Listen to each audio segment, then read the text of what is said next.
በዓለማችን ላይ ልዩ ተፈጥሮ ስላላቸው በእውነተኛው ዓለም ያሉ እስካይመስሉ ድረስ የሚያስደንቁና በሚሊዮኖች ከሚጎበኙ አካባቢዎች መካከል ጥቂቶቹን እንንገራችሁ።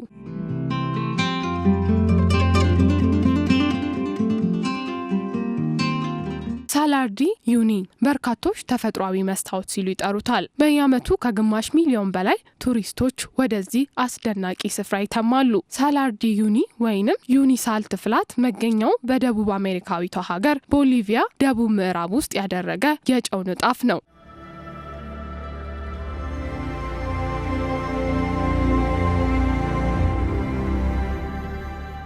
ከባህር ጠለል በላይ 11995 ጫማ ላይ የሚገኘው ሳላር ዲ ዩኒ በተለይም ከታህሳስ እስከ ሚያዝያ ባሉ የዝናባማ ወቅቶች ላይ ልዩ መልክ፣ አስደናቂ የተፈጥሮ ችሮታና ፍጹም ውበትን ይላበሳል።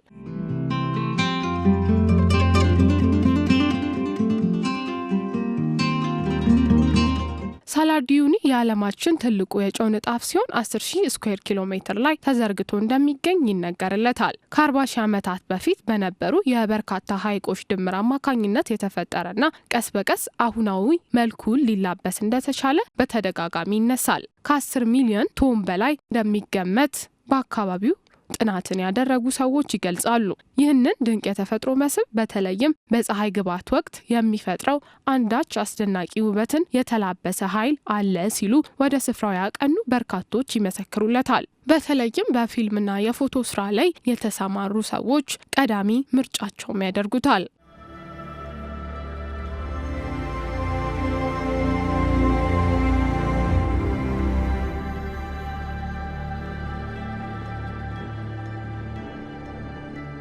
በብራዚል ጉያናና ቬንዙዌላ መገኛውን ያደረገው ሌላኛው አስደናቂ የተፈጥሮ ስፍራ ማውንት ሮማሪያ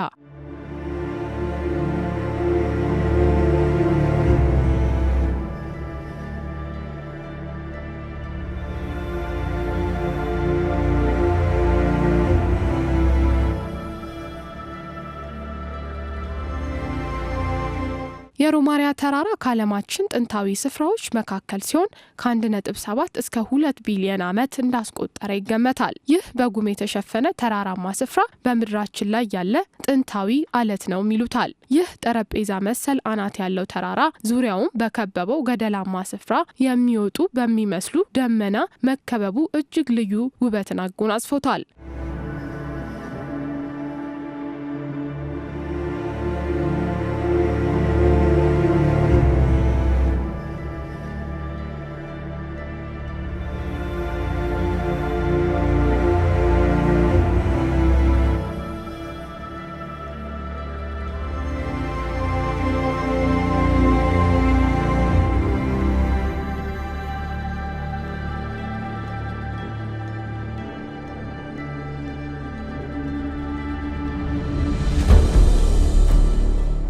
ደመና አንዳንዴ ፍጹም የሚሸፍነው ሌላ ጊዜ ደግሞ በከፊል የሚፈጥረው ጭስ በአካባቢው ከሞላው ደንና የዱር ዓለም ጋር The Real Life Lost World የሚል ስያሜን አሰጥቶታል። በየዓመቱ ከ3000 እስከ 4000 የሚገመቱ ሰዎች ተራራውን አናት ላይ እንደሚወጡ፣ ሚሊዮኖች ደግሞ ለጉብኝት ወደ አካባቢው እንደሚያቀኑ ይነገራል።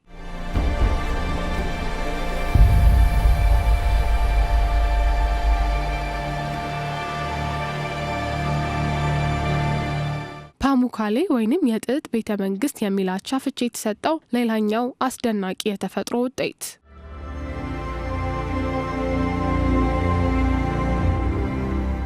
ፓሙካሌ በደቡብ ምዕራብ ቱርክ በዴንዚል ግዛት የሚገኝ ተፈጥሯዊ ስፍራ ነው። ስለ ከተማው አመጣጥ የሚታወቁት ጥቂት ታሪካዊ እውነቶች ብቻ ናቸው። የኬጢያውያን የፋርስ ሰዎች የፍርግርግ ሰዎች ቤተ መንግስት የገነቡት ምናልባት በ7ኛው ክፍለ ዘመን የመጀመሪያ አጋማሽ ላይ ሳይገኝ እንዳልቀረ መላምቶች ይቀመጣሉ።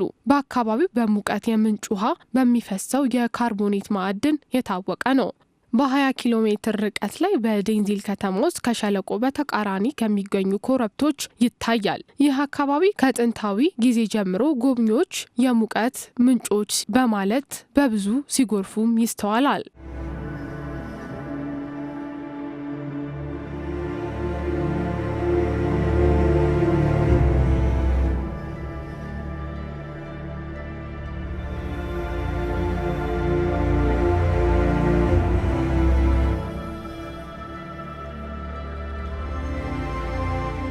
የቱርኩ ፓሙካሌ የሚለው ስያሜ የሚያብረቀርቅ በረዶ ነጭ ኖራ ድንጋይ ከሺህ ዓመታት በላይ በካልሳይት የበለጸጉ ምንጮች የሚል አቻፍችን ይቀራረባል። ከተራራው ዳር ቀስ ብሎ የሚንጠባጠበው በማዕድን የበለጸጉ ውሃዎች መገኛ የማዕድን እርከን መሰል ስፍራ የአካባቢው ውብ ገጽታ ምልክቶች ናቸው።